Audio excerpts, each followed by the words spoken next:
Welcome in to the Champion Power Equipment iRacing Truck Series from the old Atlanta Motor Speedway. We've got a heck of a race in store for you guys tonight. I mean, come on, Nick. Come on, buddy. The old Atlanta with the new truck. I mean, this is going to be absolutely fantastic. These guys are going to be on edge all night. What do you think we're going to see? Saving for sure. I don't know what. Oh, no. I believe I'm here. Hello. Okay, sorry about that. What I was getting ready to say is tonight's going to be insane. It's the trucks. It's Atlanta, like you said. I don't know what it is about Atlanta, specifically the old Atlanta. For whatever reason, racing here is insane. Like, every race I have called here at the old Atlanta, Next Gen's Xfinity Trucks has always put on one heck of a show, and I am expecting nothing but that here tonight. And we'll see if it can crack my top 3 of best races, because I had a Next Gen race here a few months ago that they were 4 wide the entire way around, so it's going to be fun. Going to be a lot of comers and goers tonight. I didn't mention this beforehand, but we got a couple of comers and goers in the booth. Nick Stein joining me tonight, being the comer. Brian Britt being the goer, stepping out for a week. He'll be back next week, though, so don't worry too much. We're going to move into our broadcast pick. Up first, myself, as always, I'm going to pick Keegan Sabilo. I think he's got the tire-saving ability. We've seen him figure out these mile and a halves time and time again in terms of the old tire wear racetrack, so I think that he's going to figure out the old Atlanta Motor Speedway here tonight.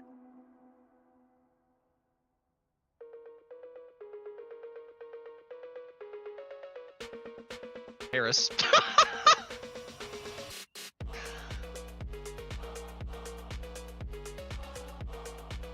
Well, unfortunately, Nick's mic is dead, so I'm going to keep talking. He picked James Harris, 55. He's on a 3-race win streak, so Harris trying to quadruple it up, and our producer's picking Andrew Hale, the number 4 truck, the champion from 2 seasons ago. He's picking Andrew Hale to come through and win tonight from the old Atlanta Motor Speedway. Lights kind of flashing there as we switch sessions over, because we're about to start gridding up for this fantastic 110 lap race tonight. Looking at our little bit of an info chart here, it looks like we've got 3 sets of tires behind the pit road wall, so not too much for these guys to use tonight. Keegan Sabilo starting up on the pole, almost a 1/10 of a second that he's got over John Leger in the 19. Third place is going to be Kalen Mitchell, with Carter Casey starting on his outside in 4th. James Harris is going to be starting back in the 5th place position, with John Thacker on his outside in 6th. Andrew Hale starting in the 7th place spot, with Harley Barletta on his outside. And Kenneth Gurrell and Garth Snyder are going to round out your top 10, rounding out row number 5. In 11th position tonight, I believe we are going to have James Loveland and Jason Taylor in that 15 truck. 12th and 13th positions here tonight, going to be Cody Hemingway and George Young out of Dallas, Pennsylvania. That is a new one, Dallas, Pennsylvania. Sheldon Pearson and Toby Ritters in the 23, starting in 15th and 16th, 17th and 18th tonight. Going to be Brian Jalek and Nick Jezboski. I believe I said that right, in the 82 truck there. And rounding out your top 20 here tonight, John Lucido and Tyler Meeks in that 7 truck. 21st is Robert Wynn with Brian High on his outside in 22nd. Dan Hulewig starts in the 23rd place position with John Horn on his outside, and that will round out your 24 truck field. And I'm telling you, this is going to be a fun one tonight. It's going to get spread out, which is something that we don't typically see too often, but it's going to get spread out, which, to be fair, the new truck, it actually does spread out. But we're going to see it kind of amplified tonight. A lot of tire saving going to be happening. If you push a little bit too hard too early, you are going to be crying and complaining at the end of this thing. And you better watch out, because somebody is going to push too hard, and they're going to be just about spinning out for the last 30 laps of the run. Yeah, Old Atlanta is one of those places where if you don't save your tires early, you are not going to have a good time. And especially with the way these new trucks drive, tonight is going to be fun. Fun is going to be the name of the game here tonight. And like I said, we'll have to see if this race is as exciting as some of the Atlanta races I've called previously that have had just, insane racing all throughout. And kind of hoping for that as well. As, I mean, it's old Atlanta. I miss this place. I kind of wish they would have just repaved the old Atlanta, not gone to the new super speedway thing.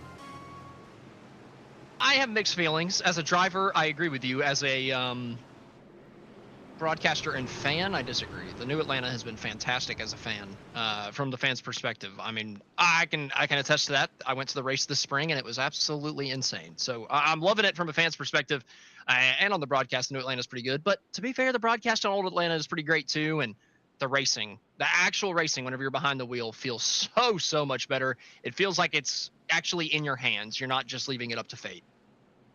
Yeah, and this is going to be a little bit interesting from my perspective because the last time I would have driven the trucks at Old Atlanta, oh man, we probably would have still been just in the early stages of the new tire model 7.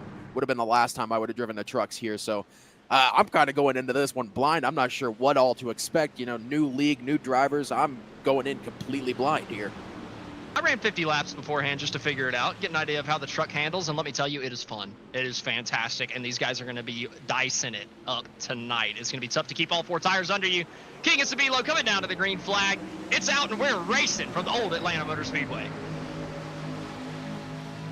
Already saw a little bit of bump draft in there from the 8 truck of Casey there.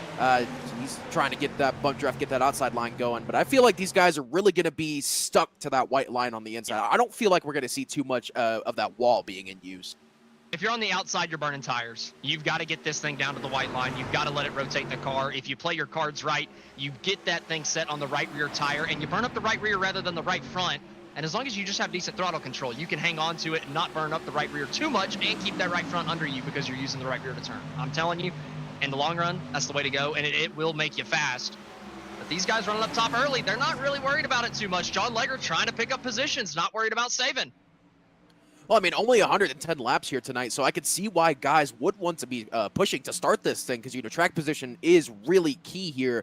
I mean, whether it's new Atlanta, old Atlanta, I mean, track position is paramount here. So I could see why these guys would want to be pushing, but I mean, if you're going to be burning that right front off, running the top, actually, no, you'd be running the right rear, burning the right rear, running that top line. But as I said, if you're running that top line, you're really putting yourself at risk as you get later and later into this run. But I mean, this is kind of surprising here this early in the race. We're seeing a lot more people than I would expect running that outside line. Yeah, the middle is at least possible.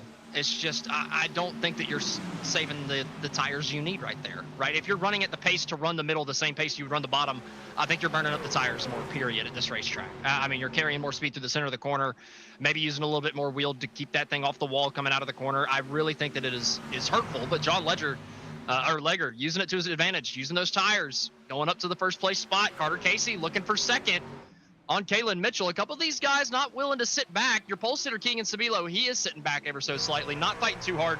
He's side by side for 5th, but he's holding on to that bottom line. Yeah, I feel like these guys that are pushing, definitely, they're going to pull out for sure. Definitely pull out to a pretty good gap here to start this race. But, I mean, we've been saying it for the better part of the last 4 laps. I mean, who's to say they won't be here in 30 laps? Who's to say they're not going to be sideways in the infield, probably doing 160 360s, you know? But I mean, sorry, further back, somebody, we just about had a car get on the apron. We got a lot of patriotic paint schemes out here tonight, so it's a little hard for me to tell some of these apart. Not our normal paint schemes, but just about had an accident about for the 12th place spot entering turn number 1. Everybody able to keep it orderly, but a little bit of nervy moments at the early going. Man, I wish they ran Atlanta for the 4th of July weekend, or just some sort of old school NASCAR track for the 4th of July weekend. I mean, don't get me wrong, I like the Chicago street course, and it's going to put on a heck of a show, but man, I wish they came back here or at least for Daytona for the 4th of July. Yeah, I have mixed feelings. Daytona's never coming back because Daytona likes having the 4th of July with no NASCAR race because they get more money. People come down there for the 4th anyway, whether there's a race or not. So they get an extra weekend of making money. So I don't think we're ever getting that back. But Atlanta Superspeedway one would be pretty cool for it. I'd have to agree with that. Yeah, but you also got to remember Atlanta in July. That's also a good point. It might have to be up north. It might be a Pocono thing. Nah, not Pocono. I know. Pocono as their 3 wide. One at the wall there. Thacker in the fence. Just about collects another. Made some contact. Able to hang on to it, but that was very, very close. I think it was Kenneth Garelli that he made contact with coming off the corner. Things getting close here at Atlanta already. I mean, we're only 7 laps in, and we've already seen multiple nervy moments from these guys. So aggression's high. I mean, granted, like I said, 110 laps is all these guys got to run here tonight. So definitely going to be a little bit more on the aggressive side for these guys, I feel. Well, I got to point out, John Legger has legged this thing out to a 1.3 second lead. That's too far. In 8 laps, that's too far. 100%. He is going to be crying in just a handful of moments. It's not even going to take too long. By lap 15, I expect him to be on the backslide. I mean, if we can get a couple of laps on board here, I mean, we'll see what he's able to do here. I mean, getting out of the corner. It sounds like he's getting onto the off the throttle pretty quickly, but yeah, you can already see it there. He's definitely running it wrong, but I mean, you could see he is really burning that right front off. It's not that he's running it wrong. He's running it fast. It's just, I mean, I guess it does kind of end up being wrong because you feel like you're pushing it too hard. I don't know. He could end up proving us wrong, but I've just seen it time and time again at this racetrack. If you pull out a second and a half over second, who's got 0.7 of a second over third, you're probably pushing it a little bit too hard, especially before the lap 10 mark.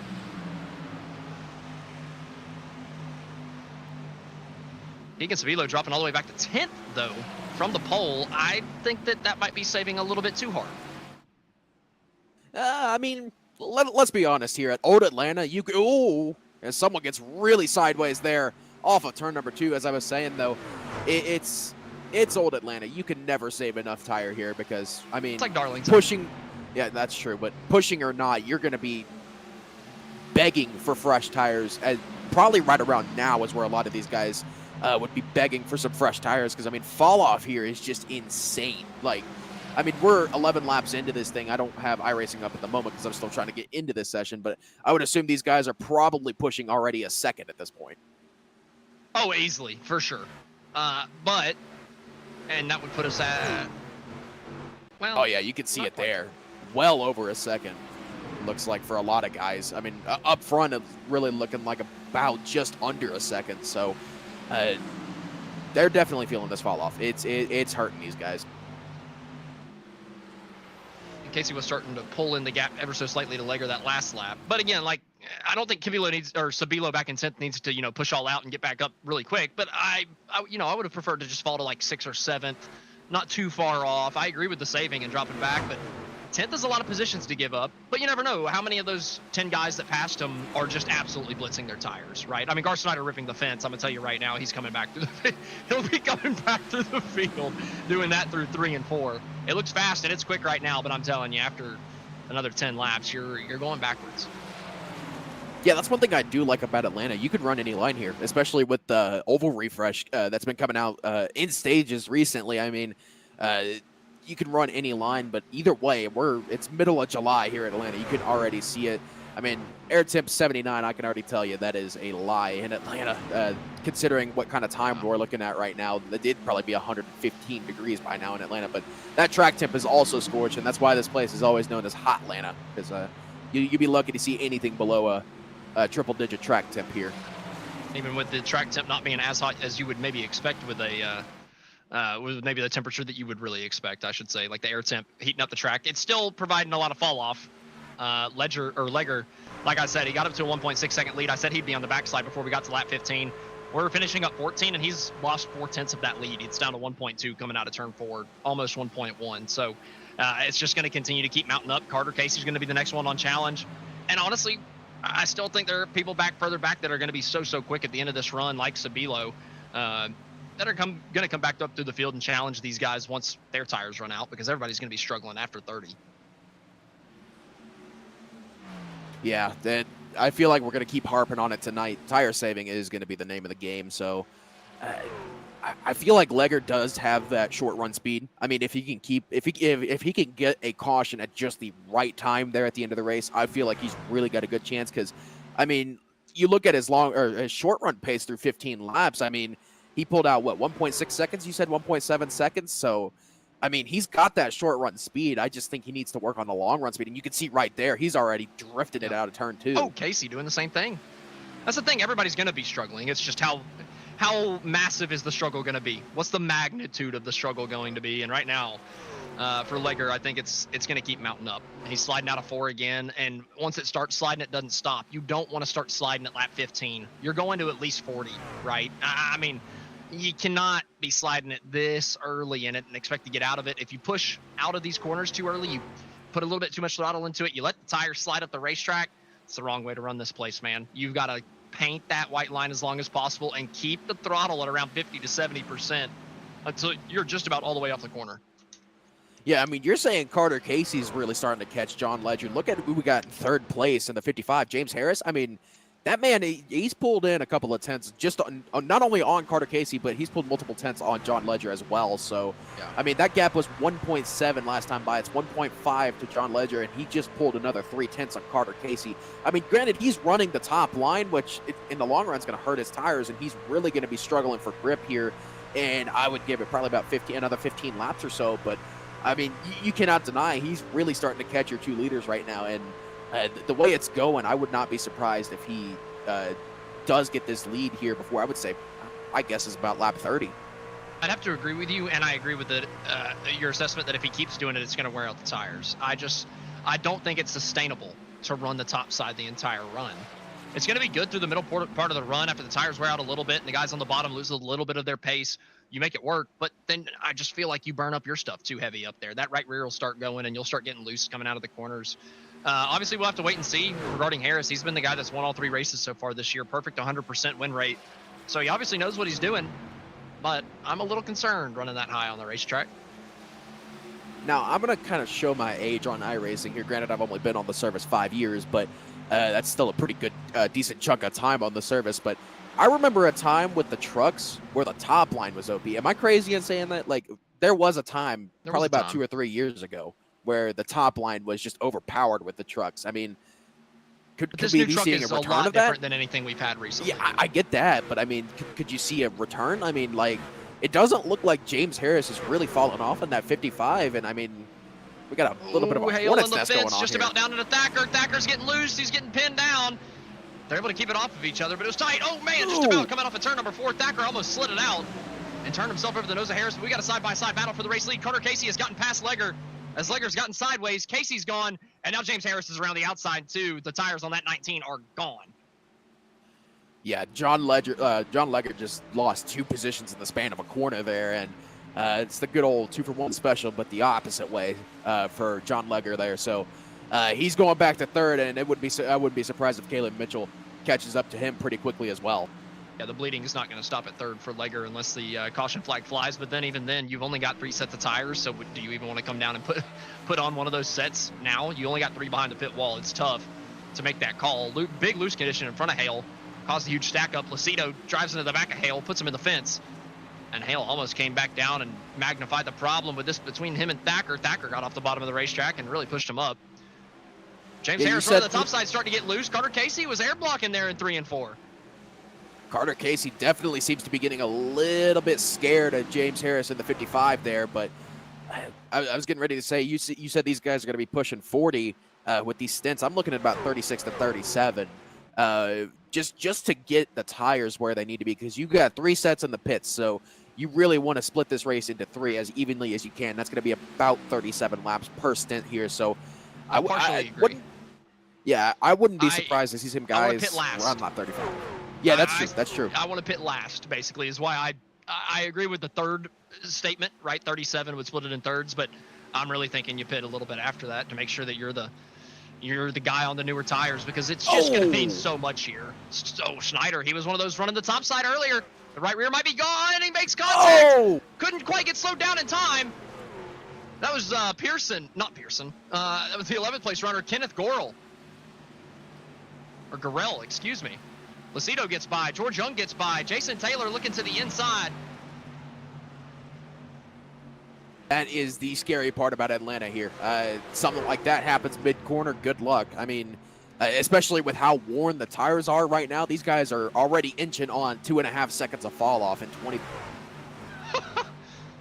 I love it. When your tires are that worn, as you got one on the apron here, is that the 15 of Jason Taylor. Still not able to hang on to it. Can he save it? Gorel getting loose behind or in front of him. I'm telling you, it's just going to keep getting worse. More and more guys are going to get loose. People are. Oh, there it is. There we go. Goes around. Tyler Meeks gets turned. He comes back up across the racetrack into the outside fence.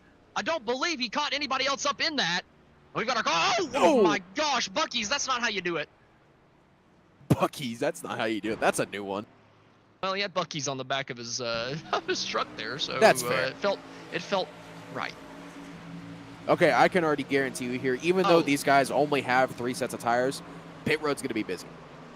I agree. Because if the caution flag doesn't fly on this next run, then you're completely dead in the water. After 25 laps, I almost feel like you have to come down pit road.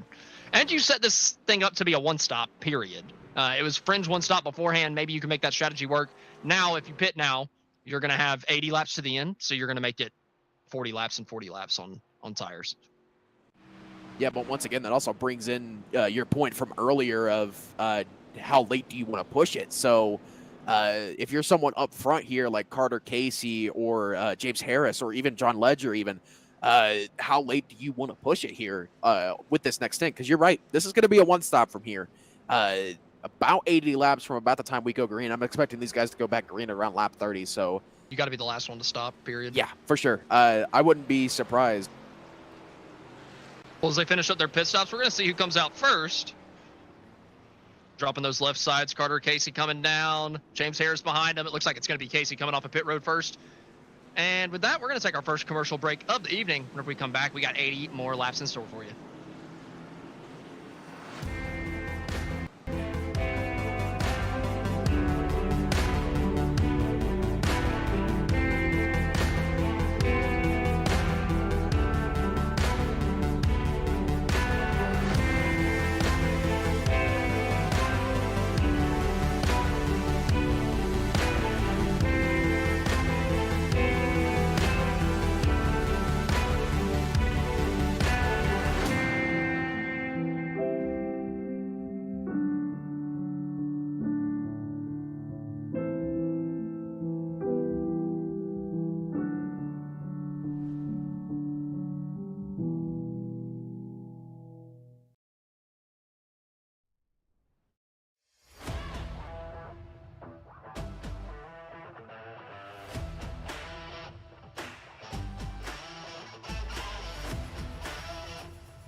Racing isn't easy, but experiencing it is.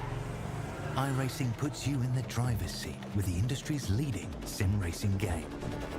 Drive on laser scan replicas of the greatest racing circuits from around the world. Go head-to-head against other drivers chosen by skill-based matchmaking to ensure competitive racing at every level. Compete across all your favorite series. In officially licensed cars, engineered to deliver the most accurate driving experience possible.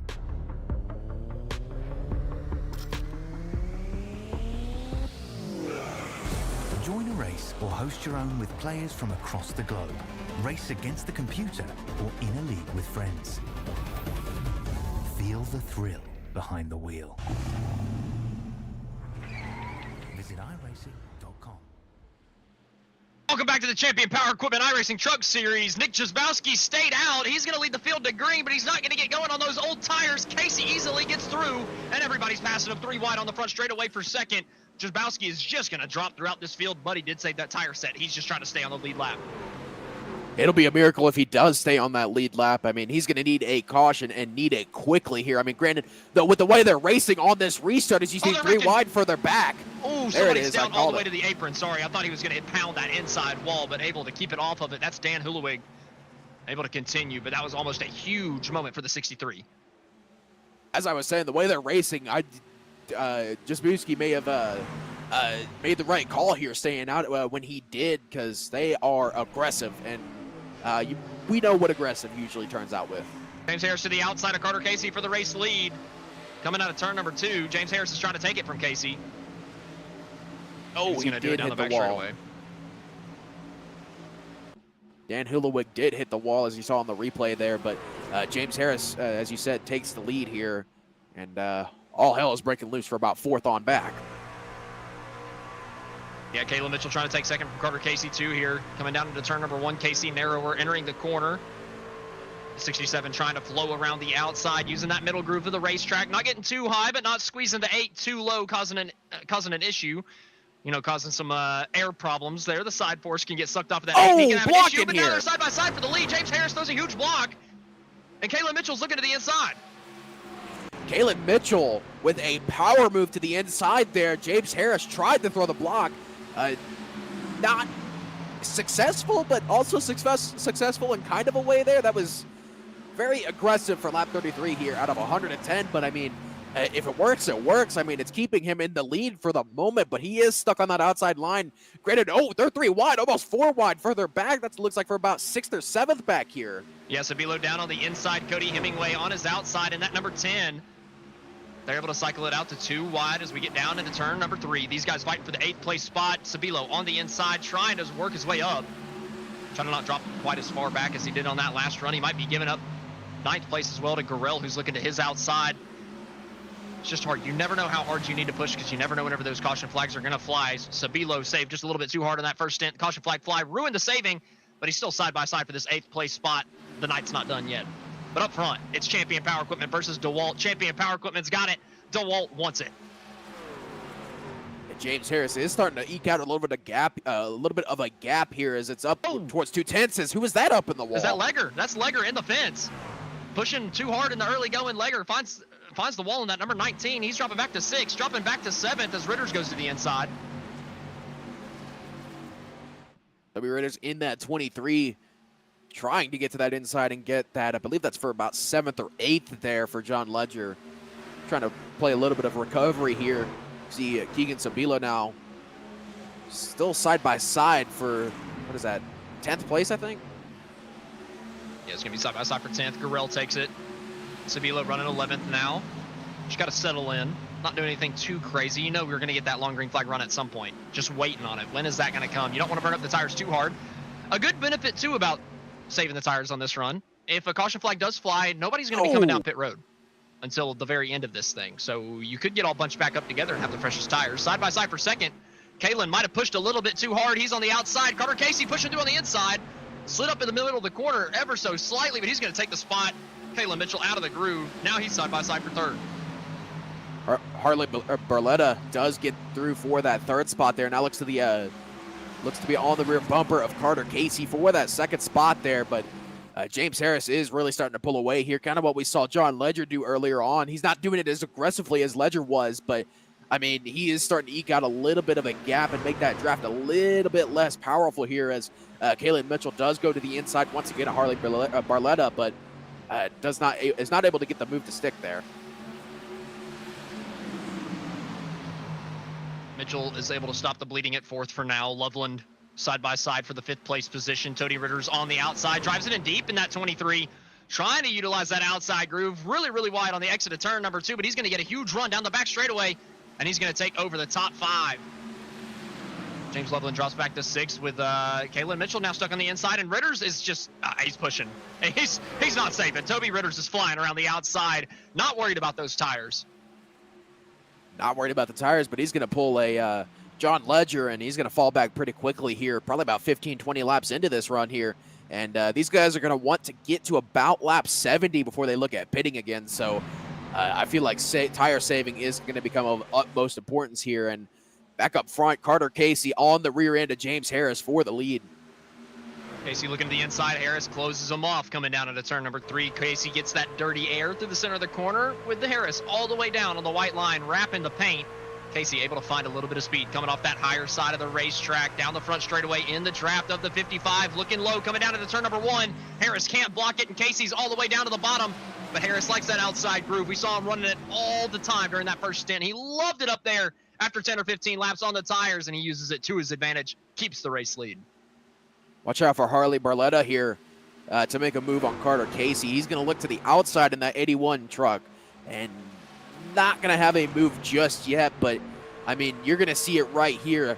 With this new truck and the way that it works with the new aero model, draft is a lot more powerful. So instead of, you know, being stuck in the air bubble for 15 laps wondering what else you can do, now you can actually suck up and make moves with the draft. So Barletta right now, I feel like he is in the best spot right now because he's getting double draft from both James Harris and Carter Casey. And I mean, throw Toby Ritter's in there as well. He's right on the back end of this train, so he's got triple draft in that 23. Double draft, but double the dirty air through the corners unless you run a different line like Barletta's doing there, running the middle groove. But he finds the fence coming out of turn number 4. Gonna slow him up a little bit. Lose touch with the top 2. Casey able to bridge that gap to Harris ever so slightly, and Ritter's coming back to the back bumper of the 81. My thing is, I think the 81 is definitely pushed too hard, and I think Barletta's pushing a little bit too hard as well. To be honest, I think everybody up front's pushing a little bit too hard. I mean, granted, James Harris and Carter Casey, they've been up front all night, so theoretically, they're setting the pace right now. So I feel like everyone's running off of what they're running right now. Yes, they're being a little bit of aggressive, fighting for the lead here as Casey, once again, not able to make that inside line work. But once again, they're setting the pace here. I feel like they are controlling how fast, say, Barletta, Ritters, Caleb Mitchell, James Loveland. I feel like they're controlling how hard these guys are pushing, A, because they want that draft, but B, I mean, this looks like it could be a pretty decent green flag run here. So I feel like things are going to start to calm down a little bit more here as, I mean, Toby Ritters is looking to the outside of Barletta here, but still, I feel like these guys are going to calm it down a little bit. I kind of feel like the 81 and the 23 are going to fall off first, and then the 55 and 8 are going to fall off a little bit after that, and it'll end up really converging for the race lead up at the front. I think Mitchell will get himself back into this. Keegan Sabilo on the long run, I think he'll find himself up towards the front if this thing runs long enough. Just got to wait and see. A lot of strategy waiting to play out. A lot of guys running different strategies in terms of just how hard they're driving their tires. So you really just got to keep an eye out and pay attention to that changeover point for some of them. See whenever some of them start falling back after it looks like they've been fast. I mean, I talked about it. Toby Ritters was flying. He passed a bunch of guys on the outside, and now he's just stagnated in 4th. Once you start stagnating, the next thing that's going to happen is you're going to start dropping if you were moving forward at a track like this in the early going. So the stagnation is a bad sign. It's only telling you that worse is to come. I tell you what, Carter Casey in the 8 truck, he's struggling a little bit. I just watched him have a big power slide off of turn number 4. And I mean, granted, that could be normal for Atlanta, but I mean, the way he slid off of turn 4, I mean, you see it right there. He just did it again. He's getting really, really loose on that bottom line. So I feel like Carter Casey will be the first one to drop here. It's normal to an extent, but you just don't want to see it so early in a run. That's only lap 16 of a run. You can't start seeing it that early. You got to keep this truck under you and not have any unnecessary slides in the early going. It is the one major killer in this thing. You just got to take care of it. You also just don't want to lose too much track position, though. I've been seeing a lot of people giving up some track position a little bit too heavily, dropping a little bit too far back. And that screws you, too, if that caution flag comes out. So it's weird. It's kind of a darned if you do, darned if you don't situation in a lot of ways. You just never know how the caution flags are going to fly and whether they're going to help you or hurt you. 9 times out of 10, those cautions are going to hurt you. But, I mean, at a track like Atlanta, you can kind of flip those odds. I mean, I feel like every caution you get is really going to help you in a way because, A, it gives you a chance to cool your tires down as Carter Casey, dead sideways off of 2 there, somehow keeps that thing out of the wall. But Carter Casey struggling for grip here at Atlanta. As I was saying, though, I feel like cautions will help you more than they can hurt you because you get the chance to cool those tires off. Man, I thought Casey was about to wipe out Harris. He was flying up off the exit of that corner, not holding the white line. He was able to keep it off. It's just you got no grip once you're coming off the corner. You're kind of committed to a line. You've got to just hope and pray you don't hit the guy on the outside if you get the run. Casey, though, you mentioned he doesn't have any grip, but he's been running faster. The same lap times, if not faster, than James Harris the last couple times by, unless they get into a little battle Kalen Mitchell making it 3 wide behind these guys, hit the apron before he came down to the corner. Still trying to stick it 3 wide for that 4th place position. Ritters is starting to fall back. Loveland makes the move up to 4th. James Loveland made with that power move. I believe he went through the middle there and made that work. Went from 6th to 4th in the span of a corner there.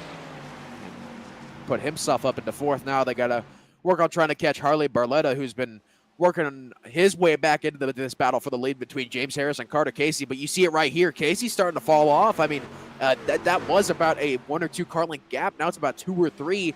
But it feels like Carter Casey's really good in 3 and 4. Then he hits the power slide right there. You see it right there, almost dead sideways off of 4 there.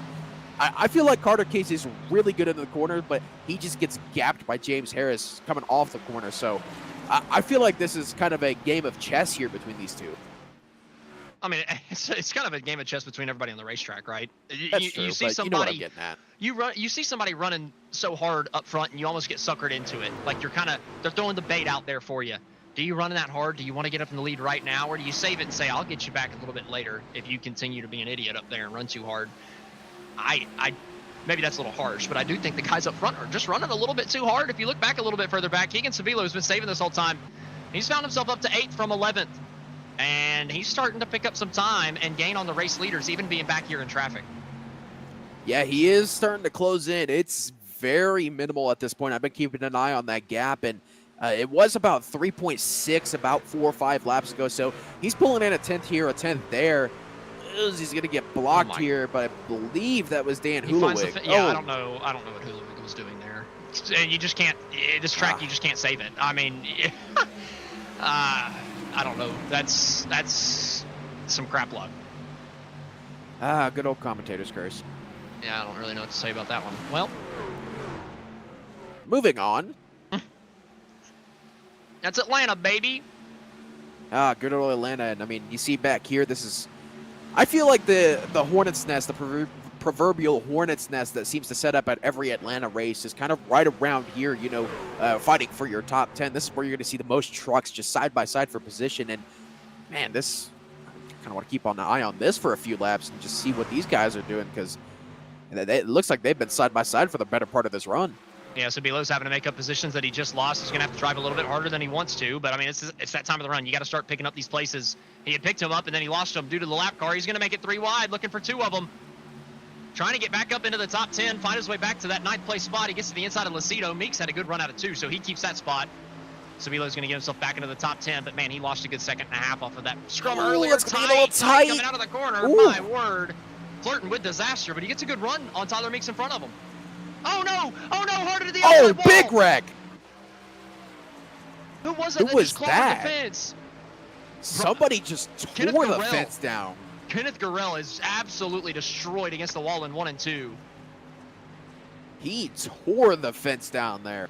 That was huge. Huge. I'm surprised that wasn't a caution. I don't think he ever got too far sideways. He was just drifting. It was a very lazy spin to the left and then overcorrected. And just that 90 degree, he just never turned. He never got it sideways, so no caution's going to fly. And isn't that the exact spot Brad Keselowski blew over here at Atlanta? I mean, yeah, it was coming down. That's like almost the exact same spot he hit. Yeah, coming down the front straightaway. Yeah, you're about right. This time, that was a violent no hit. driver's side window involved. Thank goodness. Yeah, that's very good. One of those. Thank goodness that's not real. Is Carter Casey? Wow. Carter Casey taken sideways to a whole new definition there. Look up sideways in the dictionary. That slide pops up right there.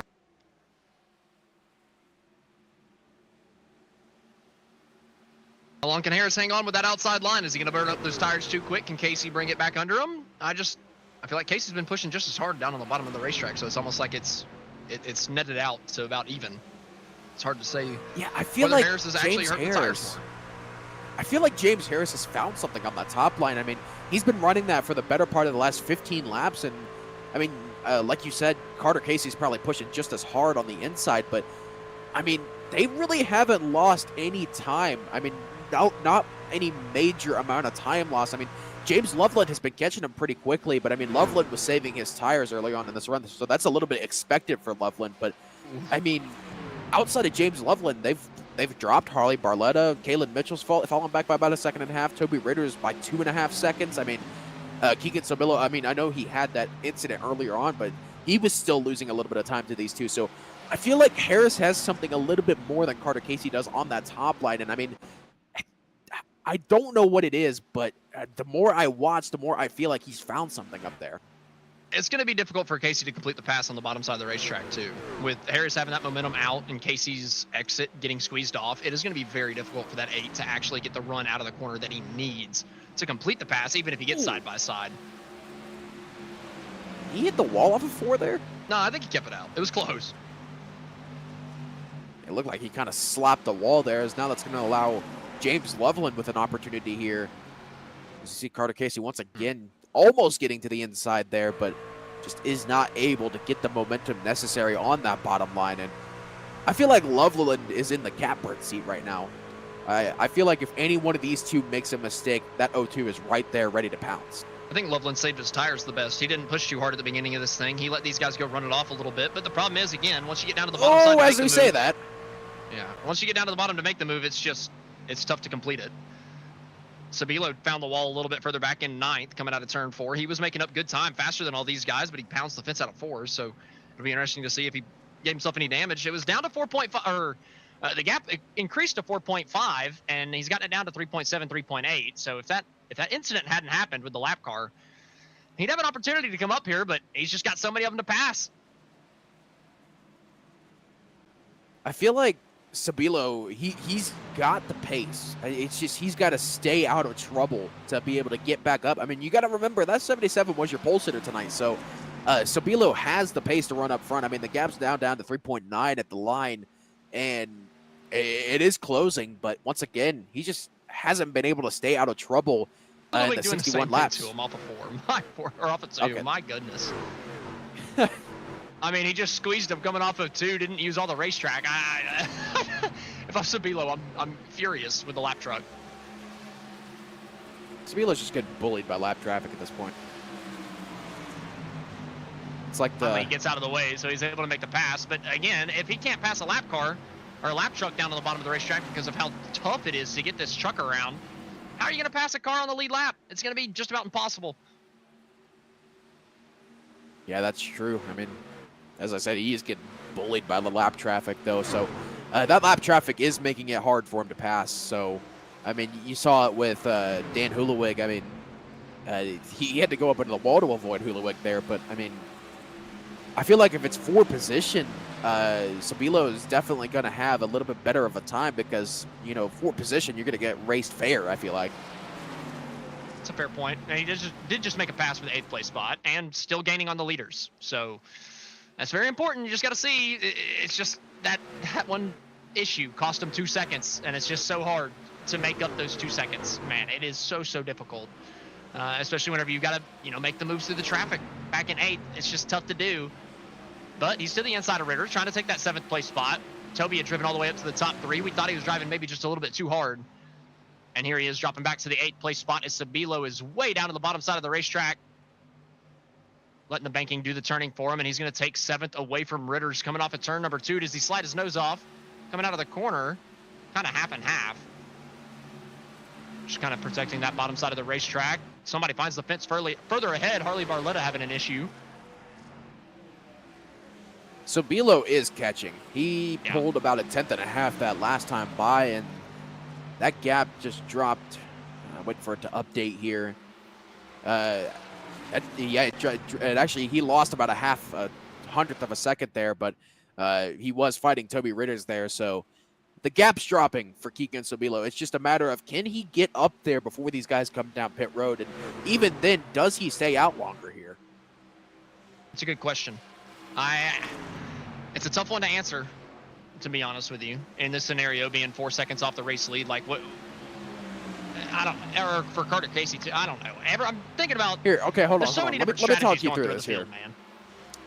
Let me kind of talk this through here. I mean, the overcut is really good here. That's been established. The overcut is really good here. But it's going to be managing that time loss, because as soon as those guys get on fresh tires and get those fresh tires warmed up, they're going to be 2.5 seconds faster than you. So whatever time you do gain with the overcut, you're going to almost immediately lose. So if you're Keegan Sabilo, who's back by about 4 seconds right now, how much time are you willing to lose by going longer?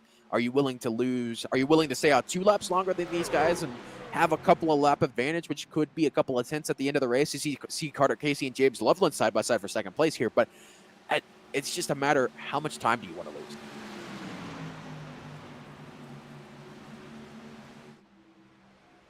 It's just a tough decision to make.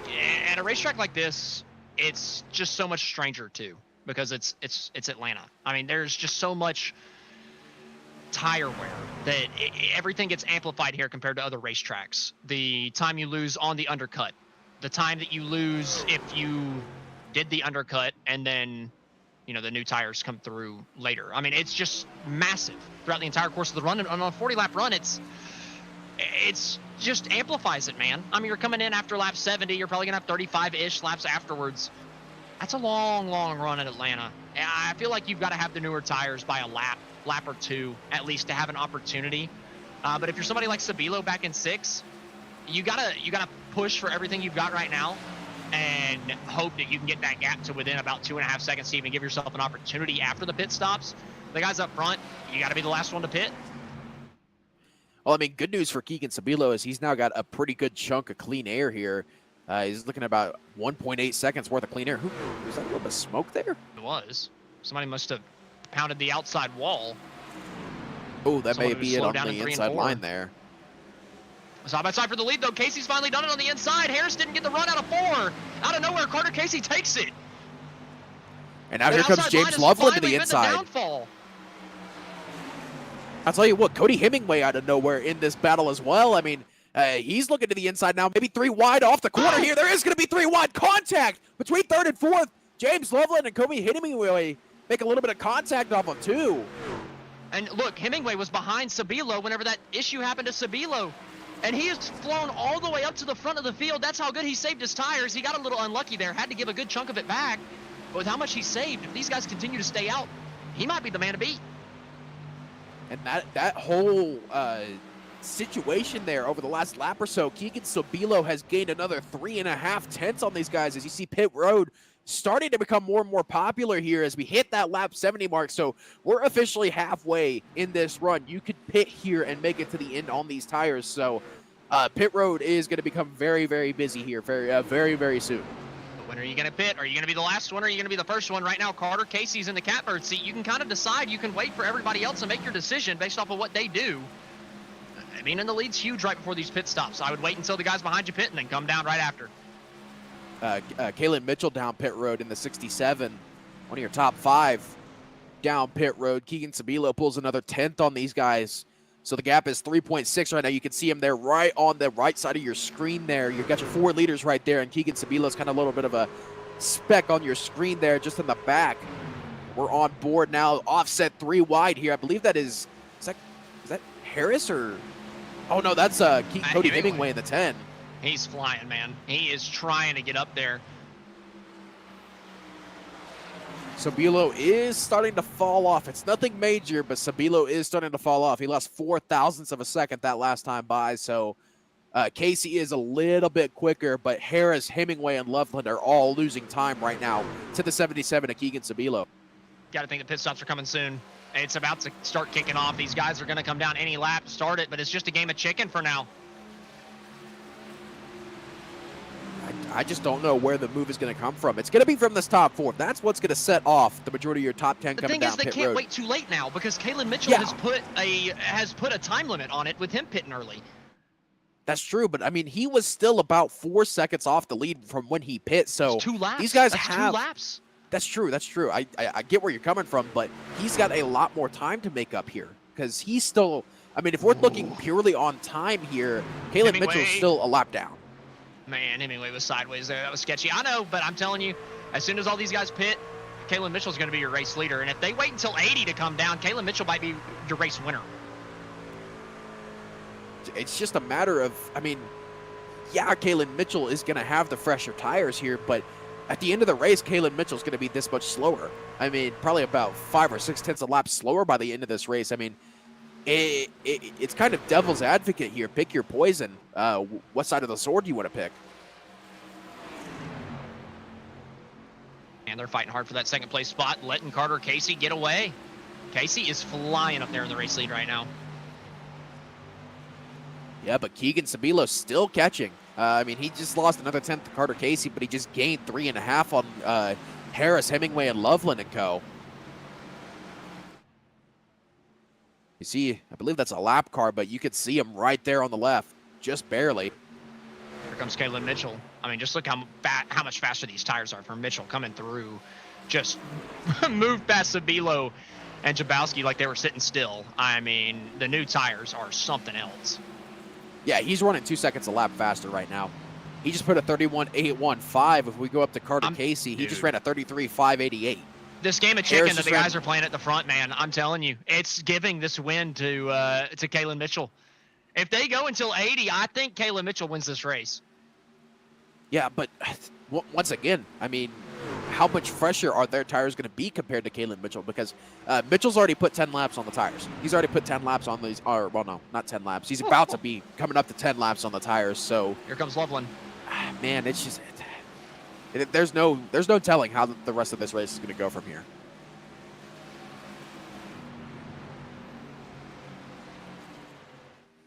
But that was Loveland coming down. So does that drag Casey, Hemingway, or Harris down this time by?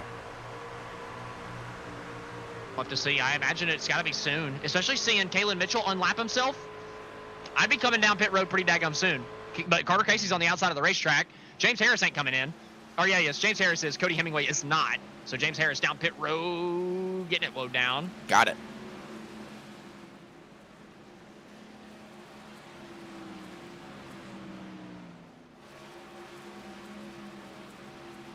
As you see here, James Harris down pit road. Oh. I believe Harley Barletta was down pit road as well. No, the 28. Someone sideways on pit road. John Horn missed his pit stall and spun in the pits. He's going to lose a lot of time.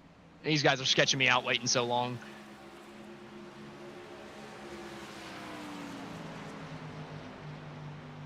Oh, man. I think Kalen Mitchell might get his first win tonight. Oh, fast See for another Ritters. guy coming down, Toby Ritters. I don't understand what the play is for Carter Casey here. I don't see the play here. As he's pitting now. You can already see James Harris just came off of pit road. He's already lost a spot to James Loveland. James Loveland jumped him by about a second. Sabilo coming down pit road too. Everybody, all the rest of the leaders coming down. Casey, Hemingway, Sabilo. These guys are going to... Oh, Carter Casey! Carter Casey almost spins it out. He's going to give up the race lead. He was going to give it up anyway. Kalen Mitchell's going to be way far ahead of these guys. James Harris is going to be a little bit further ahead with a little older tires. The strategy coming down to the end of this one, man. I'm telling you. When are these tires going to converge on top of each other? Kalen Mitchell coming around 3 and 4 to take the race lead. James Harris is just coming off of turn number 2. That is a huge gap if you're James Harris. James Loveland is about 2 seconds in front of him here. So you're looking at about a 13-second gap for these guys that they have to make up here before the end of this race. We're at 30 to go here. So this is do or die time here. You need to be pushing as hard as you can while still being able to save enough tires. That's why I kind of like staying out a little bit longer here, because that allows you to push harder for longer here. So if you're James Harris or James Loveland, I feel like you've got a fighting chance in this race. But if you're Harley Barletta, if you're Toby Ritters, if you're any of these guys that just came down pit road here in the last couple of laps, I don't know how close it's going to be here. It is going to be tight. I can agree with you wholeheartedly on that. It's going to be tight between a lot of these guys. You got to think before the pit stops. Casey was the leader, but really we're going to say Hemingway because he came down pit road and took the lead. So at the very end, your benchmark is Hemingway. Where does he end up cycling out? He's got a lap fresher tires than James Harris, but he's a second and a half back. How is that going to work? He's actually got 2 laps fresher tires than James Harris, I should say. 3 laps fresher than Loveland, and 9 laps fresher than Kalen Mitchell up front. So the front of this is still it's up in the air. I couldn't tell you who's going to win this thing. But we're all going to find out together after we take our final commercial break of the racing action. Whenever we come back, we're going to have the last 25 laps or so green flag to the end. I hope.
Racing isn't easy, but experiencing it is.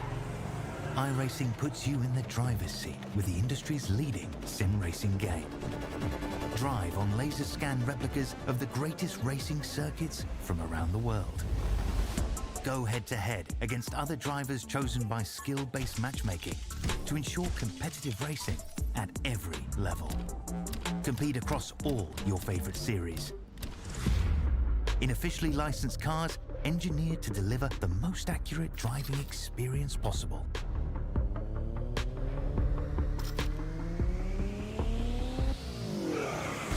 Join a race or host your own with players from across the globe. Race against the computer or in a league with friends. Feel the thrill behind the wheel. Visit iRacing.com.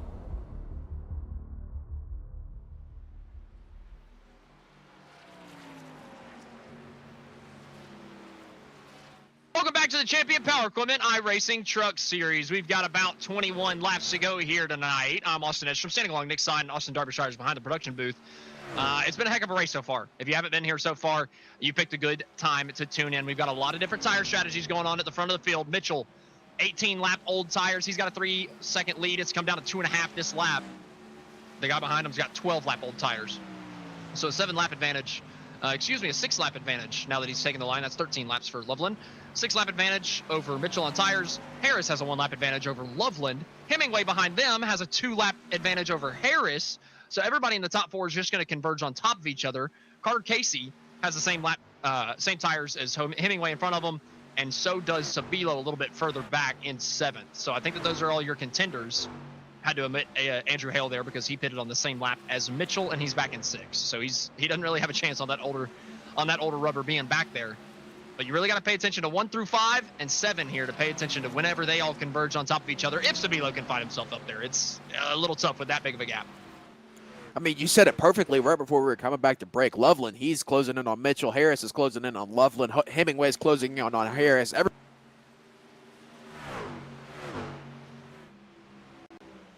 I absolutely love the strategy races that old Atlanta brings. I mean, the new truck plays a big part into this. I got to give iRacing some big credit for this truck because it is phenomenal. Like I said in the pre-race, I ran 50 laps here before this race just to get acclimated, and wow, it's a world of difference. This is so much better than what we used to have. You actually got to drive this thing, and well, they've driven these things hard tonight, and we're finding it out at the end of this thing. Loveland's cut the gap to under 2 seconds. Harris has cut his gap to Loveland under 1. Hemingway has cut his gap to Harris under 1.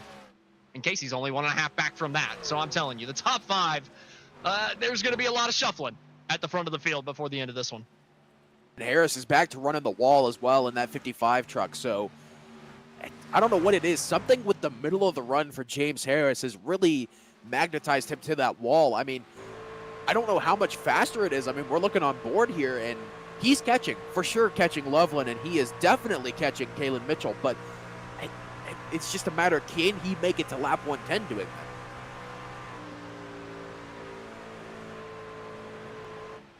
While the field is still spread out for a little bit before they all kind of converge on top of each other, I'm going to use this opportunity to give a shout out to our presenting sponsor tonight, Champion Power Equipment, because this broadcast is brought to you by Champion Power Equipment. Since 2003, CPE has earned a reputation for designing and producing the market's finest power equipment. With over 4.5 million generators sold in North America, Champion has decades of experience providing dependable and durable power products designed and engineered in the United States for the North American and world markets. Visit us at championpowerequipment.com for more information. Champion Power Equipment, powering your life. Big thank you to Champion for sponsoring this league time and time again, season over season, giving us an opportunity to come out here and give you guys a show. And we're going to get a show at the end of this one as James Harris is hanging on, as Hemingway is breathing all over the back bumper. They're trying to catch Kalen and Mitchell in front, but they're all trying to hang on from the newer tires coming up from behind. And Hemingway is here. He's on the back end of James Harris. He's looking to the inside here. Does Harris throw a block? Doesn't look like he will down into 3, but it's James Loveland's in on this battle too, and Kalen Mitchell is being caught by these guys as well. This is almost exactly what we saw right before that first set of green flag pit stops. Is now Hemingway to the inside here of James Loveland. Loveland looking to the outside here.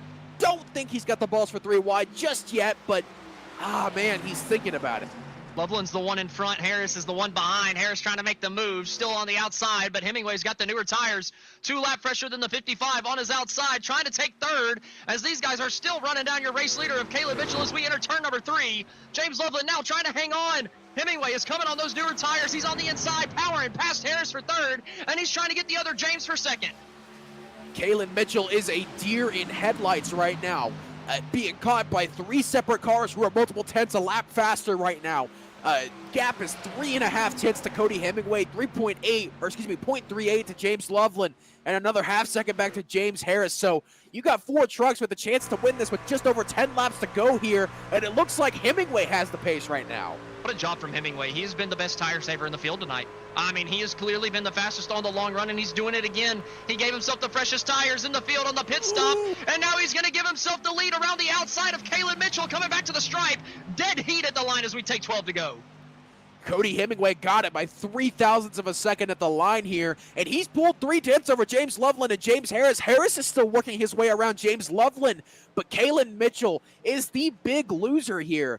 He is losing time hand over fist to your top 4 here, and it looks like he's going to be back at about 4th here. Kalen Mitchell trying to hang on the wall, trying to do whatever he can, maybe just hoping and praying for a caution to stabilize. Come down pit road, take those 4 fresh tires, but I don't know if it's going to come for him. Coming to 11 to go this time. Tight behind him, though, racing hard for that 3rd place spot. James Harris trying to get past Loveland. Harris isn't able to do it. Hemingway's just pulling away too quickly. They're going to have to stop racing here and just do whatever they can to catch Cody Hemingway. I think this is Cody Hemingway's race to lose right now. I can't believe how fast he is. I mean, he's flying. I knew the newer tires would come in handy, but I didn't think they would come in this much. I mean, this is insane. His pace is just off the charts. As you see, Harris does finally get to the inside of James Loveland, but Loveland has that run on the outside, but not going to mean much once James Harris gets down into the corner. He will get clear of James Loveland for that 3rd spot. Now sets his sights on Kalen Mitchell in the 67. Got about 3.5 tenths, give or take, to make up here. Coming down the back straightaway, all these guys licking their chops, just trying to get a couple more positions. Harris trying to get up to 2nd, trying to keep that average finish as low as possible. He's won the first 3. it's not looking like it's going to be possible tonight unless he gets that yellow flag to fly. Coming to 9 laps to go. Harris just trying to do what he can. Sorry, 10 laps to go at the line. No, it was 9. I tell you what, James Harris isn't really gaining on Caleb Mitchell. Oh. Mitchell stabilized on these guys. They've gotten to the later part of the run, and those tires have plateaued, except for Hemingway's. I mean, to be fair, Caleb Mitchell only lost a 10th that last lap to Cody Hemingway, so is there a chance Cody Hemingway pushed too hard as now Carter Casey's in on this battle for 3rd? Yeah, Casey trying to challenge these guys. He's looking to the inside of Loveland. Was coming off of turn number 4. He's got a little bit fresher tires. He's on the same stuff as Hemingway. So he's thinking, if I can get past these guys as soon as possible, maybe I can get up there to Hemingway since Cody pushed a little bit harder coming out of pit road. But he's got to get these passes done now. He can't wait. He's looking to the inside of Loveland, trying to get 4th. Loveland stays tucked in line with Harris, gets out of the throttle. Carter Casey rolling the bottom side of the racetrack, trying to take 4th place away from Loveland, but Loveland's firing it deep on the outside, not getting out of the throttle. And he's going to have the run coming off, preventing Casey from getting the run, preventing him from going up there and challenging your race leader. To be fair, I think if you're Carter Casey, you already know it's too late. There's no way you're catching Cody Hemingway. I mean, oh, wait a minute, though. Caleb Mitchell did just gain 3 tenths on Cody Hemingway. Everybody gained on Hemingway. Did he blow through his stuff too quick? There's a chance. There is a chance we have a 5-car race for the win right now. Oh my gosh, he did. He burned through his stuff. Cody Hemingway burned through his stuff here. There's no way, right? He stretched it out a little bit through 3 and 4 there, I think.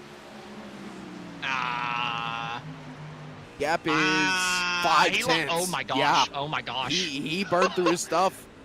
Cody Hemingway just burned through his stuff. 1 hour mark of the race. I can't believe this. Did he push too hard, too quick? We're actually going to have a 5-car race for the lead coming to 5 laps to go.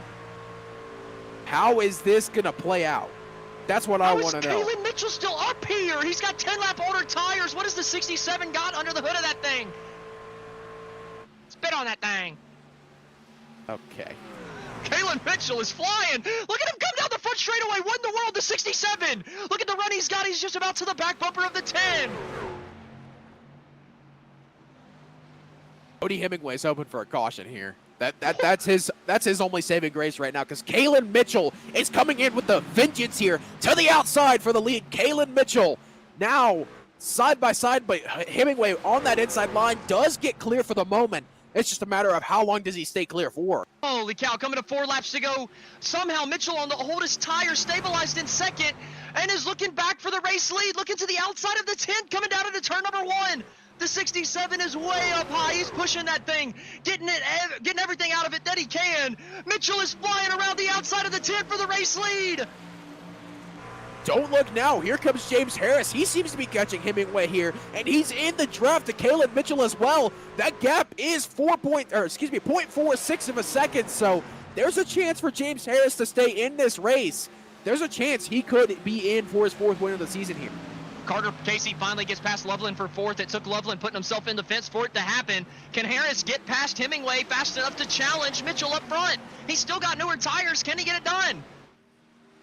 Hemingway, gets a little bit tight off the corner. Does not look like James Harris has the run that he needs here, though. But Caleb Mitchell out of nowhere. He went from 1.1 seconds behind to being the leader by about 2 tenths here, and it looks like Hemingway may have just been cooling his tires off, preparing for a last-second push here.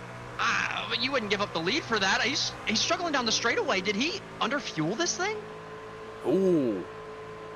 Oh, wait a minute. Did this just become an unintentional fuel race here? I think he just underfueled because he's been slowed down the front straightaway, the end of the front straightaway. The only way that makes sense is if he's having to breathe the throttle to save gas. I mean, he's fast through the corners. That doesn't make any sense. He's not fuel saving. White flag's out. Here, he's not anymore. Maybe he's saved enough to give it one last charge. He's going to look to the inside of Caleb Mitchell. Coming down to 1 and 2 for the final time. Who's it going to be? The top 4 under a blanket coming through turns 1 and 2. Cody Hemingway trying to get back past the 67 of Caleb Mitchell. Can Mitchell get his first win in the Champion Power Equipment iRacing He's out of fuel. Hemingway's out of fuel. Hemingway's out of fuel. The 10 is out of gas. He's short fueled it too far. And he's going to drop back, not to second, but to 3rd. And even back to fourth, it's going to be the DeWalt machine of Kalen Mitchell to win in the old Atlanta Motor Speedway on the oldest tires of the front five. Wow. Wow, wow, wow. I just, once you start the slide backwards, you don't recover at a racetrack like this. He stopped sliding at second, got lucky because Hemingway ran himself out of gas, but how did he hold on to second? He had 7 lap older tires than James Harris. I'm speechless. I'm actually speechless. I don't know. The only explanation is that Harris, Loveland, who dropped back to 10th, he must have had an issue on the last lap.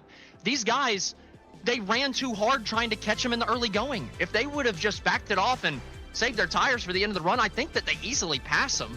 But I think that they got caught in the carrot on the stick mentality and tried pushing too hard too early, and Kalen just saved his stuff better. I mean, it's 7 lap difference on tires at this racetrack. To save enough to where you're faster than the guys is ridiculous. I don't understand that, but this just became my favorite Atlanta race I've ever called. This was awesome. Best race I've ever seen. We're going to send it to our final commercial break because we have to, but I cannot wait to talk to Kayla Mitchell on the other side of the break. I'm sure you cannot wait to hear from him. Stay with us.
Welcome back to the Champion Power Equipment iRacing Truck Series from the old Atlanta Motor Speedway. We've just finished up here, and Kalen Mitchell has pulled off the impossible by pitting the earliest out of anybody in the top 5 and winning the thing. He had 7 lap older tires than anybody else he was racing. James Harrison second. Carter Casey rounds out your podium with Cody Hemingway in 4th. Keegan Sabilo rounds out the top 5 after a hairy night. Andrew Hale in 6th. John Leger in 7th. Harley Barletta in 8th. Tony Ritters in 9th. And James Loveland rounds out your top 10.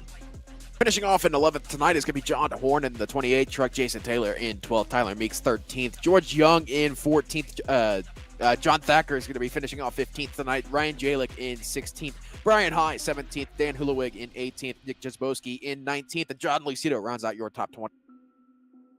21st was Kenneth Gurrell, Sheldon Pearson, Garth Schneider, and Robert Wynn round out your 24-car field. So we're going to go ahead and jump into our post-race interviews. We're going to pull up the 3rd place finisher of Carter Casey and give him a little bit of a chat. Carter, do you have a copy? I sure do. What's up, man? Hey, man, it was a pretty fun race to watch up in the booth, I got to say. And after the pit stops, I thought you were in a really good spot. What happened at the end of that run to where Kalen could keep up pace with all of y'all with 7 lap older tires? I thought that would have been impossible and that you would have blown past these guys on the newer stuff. Yeah, I can't speak for everybody else, but for myself, my pit road entry was that was one of the worst pit road entries I've had in a long time. Just had to lock it up, not the speed there, and felt like I lost a lot of time there. The overcut was a good strategy there. I think pit road execution, Kalen probably got in there a lot better than us, and I know I didn't do a good job of pit road entry, so just needed to either hit pit road and hit my marks like I should have, or get that race to go about 5 laps longer. I think we might have had something, but overall fun race to run. Can't complain. That's what we like to see is good hard racing out there, long green flag runs. Yeah, no kidding. I absolutely love coming to the old Atlanta because we get races like this, and I feel like the new truck was kind of a perfect marriage with the old Atlanta. Would you say the same? Like the driving style on the old truck, I mean, did it just feel I don't know, more comfortable, maybe more uncomfortable behind the wheel, but more in the driver's hands than the old truck? Yeah, I'd say there's a combination of we're running a custom setup, custom fix setup tonight, so trying to learn that setup. But I think it was a really good setup that the guys made over there. And then yeah, the truck's blending in with old Atlanta. There's so many options. You can almost get in your head and not know which lane you want to pick, because you really just kind of wait to see where the dirty air is going to go and just pick a lane where you got clean air there. So yeah, plenty of options, man. Trucks are back and rolling. They're a lot of fun to drive. Well, Carter, congrats on the third place finish. Who do you have to thank at the end of this one? Yep. Thank everybody over there at Grid Vision for broadcasting like always. Thanks to James for running the league, and big shout out to Champion Power Equipment for making this possible. Well, thank you for coming up and giving us a chat here, Carter, and looking forward to seeing if we're going to get to talk to you again next week whenever we go racing again next Tuesday. All right, sounds good. All right, that was your third place finisher, Carter Casey. Next up, we're going to pull up the guy that had won the first 3 races of the season and backs it up with a second here tonight at the Old Atlanta. He's going to be giving a talk to Nick Stein. James Harris, that was awesome. First off, that was awesome to see. First race, I got the call for the Champion Power Equipment Truck Series, and y'all did not disappoint. I got to know, what was it with you in the top line? That's the only part of that question. What was it with you in that top line? Well, during my practice runs, I discovered that after about 15 or so laps, the top would be an average of 2 to 3 tenths faster a lap. It did wear your tires more, but also after about 25 to 30 laps, it became hard for people to pass you on the bottom. And just during my practice, I was able to control my truck better on the high side, and actually had more even wear on the high side than I did running the low side. I just want to say, Austin, I called it. That's exactly what I said earlier on the race, so that was the reason, and he ended up being exactly right. So, I hate you. But you ended up coming close to Caleb Mitchell there at the end, but I feel like you may have burned your tires off a little bit too quickly there on that last run. Is that what happened, or were you just not able to kind of pull away from Carter Casey, Cody Hemingway, and co.? Well, after that last pit stop, I was pretty much on par there with James Loveland, and we were right there together, and I was just trying to maintain pace with him. And I think I had 1 lap fresher tires than him. There's a couple times there I probably pushed a few laps to try to gain the ground. And we were really close there at the end, man. We came close to that 4 in a row, but I was right there behind Kalen and Cody, and that dirty air it's so bad with these new trucks.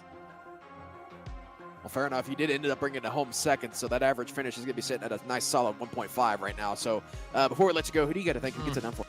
Actually, I did the math. It's 1.2. It's like 1.2. Yeah. It's down there. So don't be shorting me there, okay? Okay, I was close. I suck at math. It is a common knowledge here at Grid Vision. I suck at math. We're going to one of my favorite texts. Yeah. Anyway, I'm gonna thank my wife Courtney for always supporting me through all my iRacing and spending all this insane amount of money. I want to thank Kevin Kersher, Blackstone Management, Champion Power Equipment. We had a gorgeous paint scheme tonight for the July 4th. Who else we got? Green Mountain Grills and Allegiant. And man, it's been a fun season so far. If I can keep, doing these top 3, 4, 5 finishes the whole season, it's going to be a good one, I believe. Thank you for taking the time to talk to us, James, and hopefully I get to call one more race for you guys, because this was a blast tonight. 10-4, thanks. All right, that was your second place finisher, James Harrison. Next up, this is somebody I really, really, really want to talk to. Kalen Mitchell somehow pulls off the impossible, pitting the earliest out of anybody in the top 5, 7 laps earlier than James Harris, who finished in second and somehow got the thing done. Kalen Mitchell, how the hell did you do that? I actually had damage before I pitted, and it started pushing really bad, and I was going to knock down the wall, so I just decided, at this point, I might as well just pit a little bit earlier. I'll still get a top 5. I did not think I was going to be anywhere close to winning. I mean, walking through the end of that race, what was running through your mind whenever you kind of stopped the bleeding at second? Like, I thought as soon as you got past and lost the clean air, you were going to go back to 5th and finish there on the older tires. But you held it in second. Hemingway ran out of gas, and you were able to assume the lead back. What was running through your mind whenever you held second? Did you think that you had a chance to get back into it? Yeah, because I knew that he was running out of gas. That was kind of a little bit of a help. But I knew I tried to pass people on the low side, and it wasn't happening after you get 15, 20 laps on your tires, you just can't pass on the low side. It's almost impossible. So I just figured if I get to the top, I'll just run it as hard as I can until the end, and they're going to have to pass me on the low side. Well, Kalen, congratulations on your first win in the Champion Power Equipment Truck Series in dramatic fashion. Who do you have to thank at the end of this one, man? I want to thank Mac Daddy Dwayne Higgins, Mac Tools, and then I want to thank Stanley Black & Deckard, and of course the sponsor on my car, DeWalt. This pretty patriotic scheme that we have. I like that. And Keegan for having his team up and letting me be in there and having a chance to do these. Congratulations, Kalen, on winning tonight from the old Atlanta. You put on a hell of a show, and we had a fun time calling it in the broadcast booth. So looking forward to seeing if you can back it up next week. All right, thank you. That was your race winner, Kalen Mitchell. He pulled off the impossible. He is your race winner tonight. First-time winner in the Champion Power Equipment iRacing Truck Series. From the first-time winner to the first-time broadcaster, Nick, what did you think about your first time in the Champion Power Equipment Truck Series? Wow. That's all I got to say is just wow. That is easily the best Old Atlanta race I've ever watched. I mean, the four wide cup cars, that doesn't even come close to what we had tonight with all the pit strategy. Just the pure excitement there at the end. I mean, I don't think you could top a strategy race here at Old Atlanta. So this place is forever going to be in my heart. I love watching races at this place, and man, I wish they would not have repaved. But either way, fun race tonight, and man, I hope I can come back soon because this place is a blast. Well, we're looking forward to having you back at some point, Nick, but that is going to do it from us here tonight at Grid Vision. And from the entire Grid Vision team, we'd like to thank you for watching and participating in the chat. For more information on getting your league broadcasted or starting your career in broadcasting, contact us on Facebook, X, or email us at info@gridvision.live. Congratulations to Kalen Mitchell on winning his first race in the Champion Power Equipment iRacing Truck Series. This has been Austin Edstrom standing alongside Nick Stein and our producer, Austin Darbyshire. We will see you next time on The Grid.